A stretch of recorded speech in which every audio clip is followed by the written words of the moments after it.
our assignment for today says find the amplitude, the period in radians, and the vertical shift. So first thing to remember is our basic notes. Let's start with sine.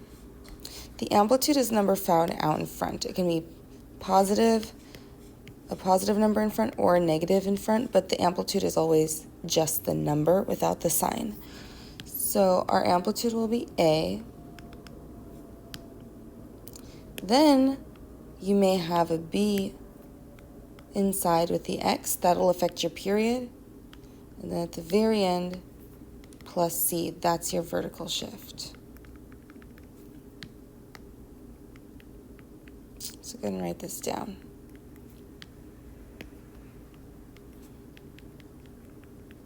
And our period is not B, it's 2 pi divided by whatever our B is. So let's start with example 1.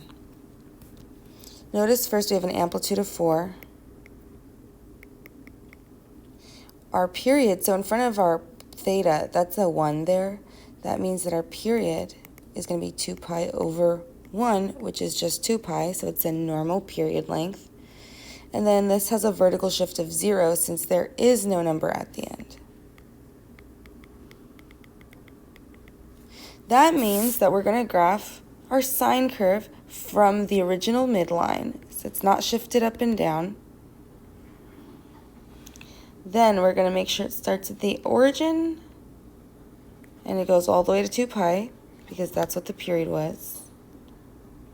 And we know that our sine curve starts at the origin, then it waves up and down. And as it goes through the axis, it will hit the middle point at pi. So those are some basic points to remember.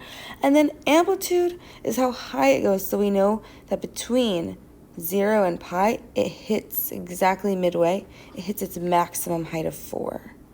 And then it will hit its minimum height of -4. Nice. And we know that this guy will actually go on forever, but we only need to graph one period of this curve. So the order that we're going to do these in the future is first we're going to sketch the midline based on the vertical shift. Our second job is then going to plot your start and end points using the period to tell you how long and how far you should put the end point. And then our third and final step is to apply the amplitude, or basically how high you should go. Okay, let's use those same steps here. Now we have y equals 2 sine theta plus 2. So first I'm noticing my amplitude is 2. I'm also noticing that my period is still 2 pi over 1, which is 2 pi. And this time I have a vertical shift of positive 2. So first things first, we're going to shift our sine graph up 2. I'll show that with my midline. Let's label this line y equals 2. Next, we're going to draw the start. So we did step 1. Next, let's plot the start and end point. Now remember, this is sine, so sine starts at the origin. But instead of starting at 0, 0, this time it's going to start at 0, 2. Everything's been shifted up. So this is like my new origin. And then it extends, our end point is 2 pi, so we're going to draw the end point here. And we know that we'll have a middle because of the way the sine graph looks. Now instead of going just up 1, and down 1, we have an amplitude of 2. So it's going to reach up to the point 4. From 2 to 4, that's up 2. And then it's going to come down to 0, because that would be coming down 2 from the midline. So if there was no 2 in front, we would get the red curve. But since there is a 2, it's stretching our graph to be a little taller, and that's our final answer. Okay, let's go to number 3. Why don't you pause the video and try this problem yourself.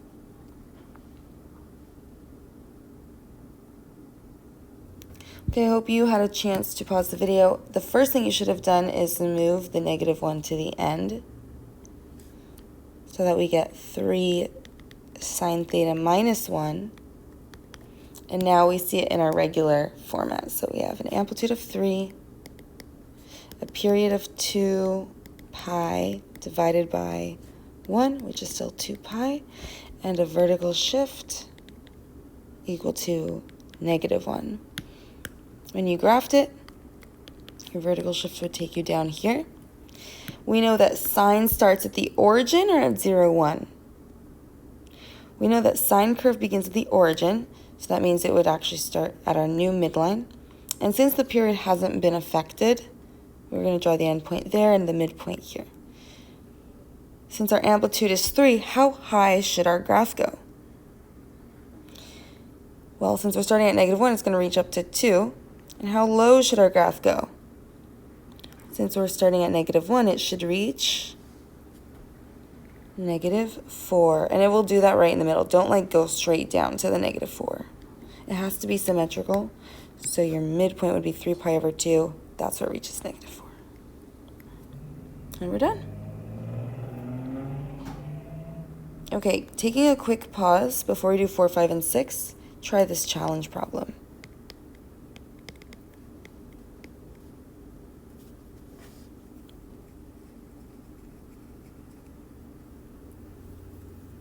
Pause the video and give this one a shot.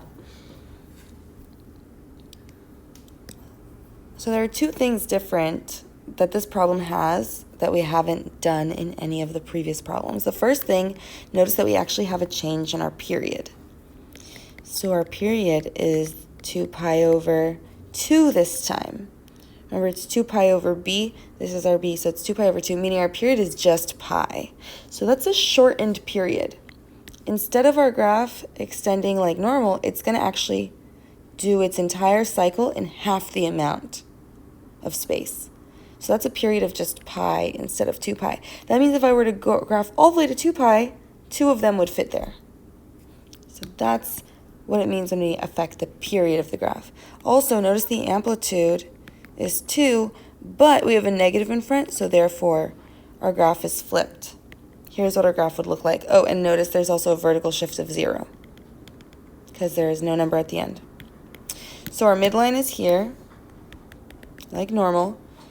Sine starts at the origin, and it usually ends at 2 pi, but this time it's ending at pi, and 2 pi is way out there. So our midpoint is going to be at pi over 2.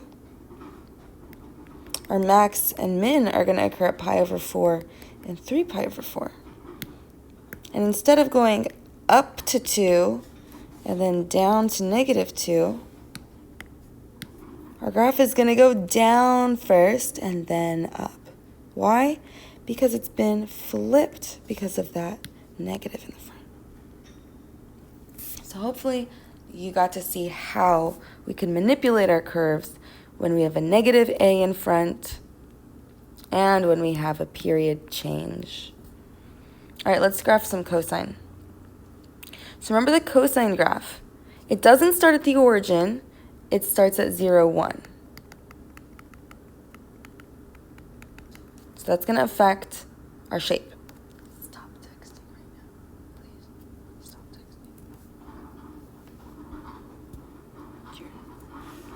texting.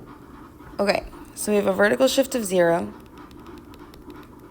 an amplitude of 2, and a period of 2 pi over, there's a 1 here, so 2 pi over 1, which is 2 pi. Since there's no vertical shift, we start with that first, our midline.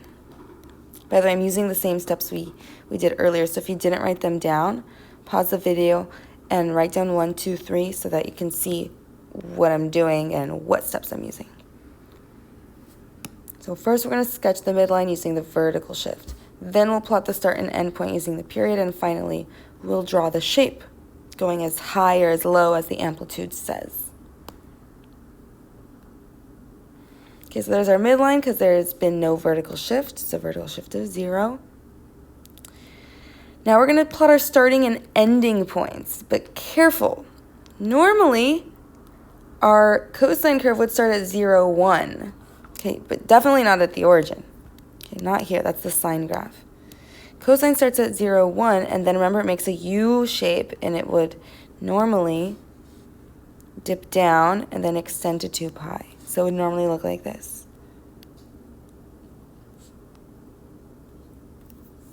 Where it reaches, it hits the minimum at the middle at pi, and it hits the axis in between the endpoints in the middle, so at pi over 2 and 3 pi over 2. But this time the amplitude is 2. So what do you think that will do to our graph? Well, instead of starting at 0, 1, it's actually going to start at 0, 2 because it's been stretched. It's twice as high. It's still going to hit the origin here and here.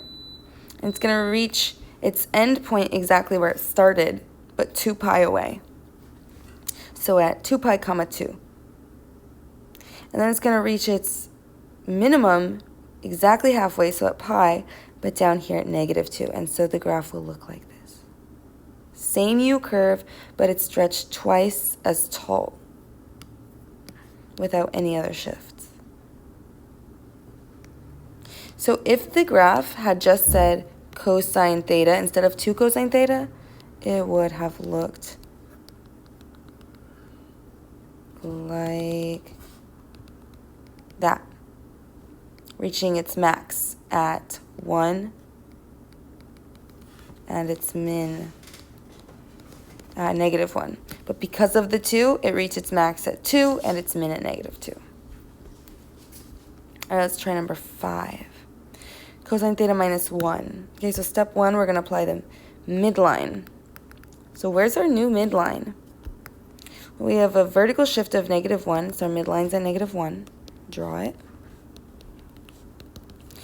Step 2, we're going to find our period and use that to plot our start and end points. Well, since there's a 1 here, our period is just 2 pi over 1, which is 2 pi, so our normal period length.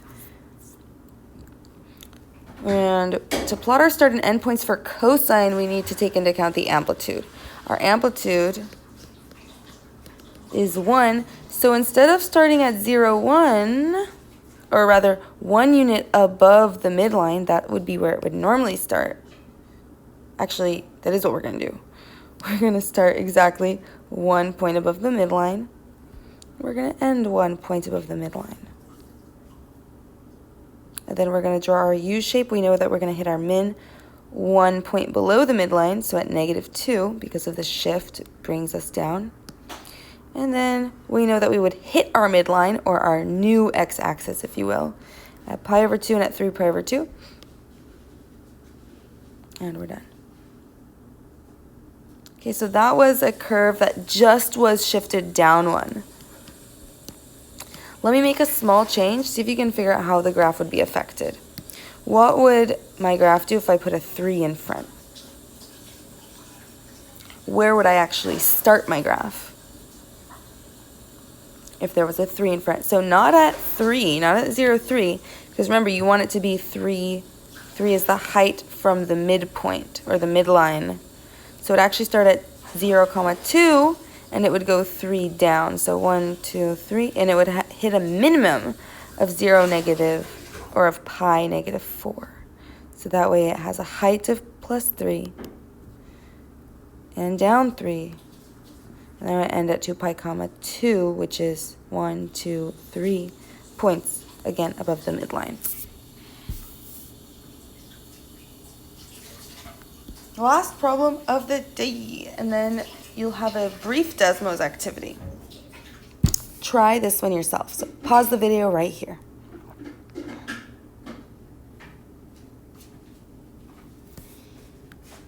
Okay, I hope that you took a moment and tried it out. Let's check if what you did is accurate. First, that 4, what does it represent?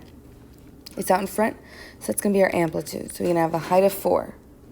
Next, in front of the theta, we have a 1. So what does that mean? Well, it affects our period. It means that our period is going to be, remember, it's 2 pi over that number. So that's just 2 pi. And then lastly, we have a +2 at the end, which affects our vertical shift. So we've been shifted +2. So what's the first thing you should have drawn? Always start with your vertical shift. It moves basically your new x-axis. Then we have to think about our start and end points. So it's going to be 2 pi long, so it's going from 0 to 2 pi. Next we want to figure out, well, since cosine is a U-shaped graph, it does not start at the origin. It starts at 0, 1 normally. But since our amplitude is 4, we're going to start 4 units above the midline instead. So 1, 2, 3, 4 brings us to 0, 6. Check if you got that. Because the amplitude is 4, it's going to be 4 units above the midline. 1, 2, 3, 4. And that means that at 2 pi, which is the period, it'll end there as well at a height of 6. And that means that halfway, so at pi, it'll go 4 units down from the midline. So not at -4, but at 1, 2, 3, 4, at -2. Then at pi over 2 and 3 pi over 2, that's the midway point. It's going to hit the midline, aka our new x-axis, and we're going to make a U shape. Hope that you felt good about that by the time we reach the end. Remember that our sine graph is a wave that starts at 0, 0, and our cosine graph is a U that starts at 0, 1. Have a great day.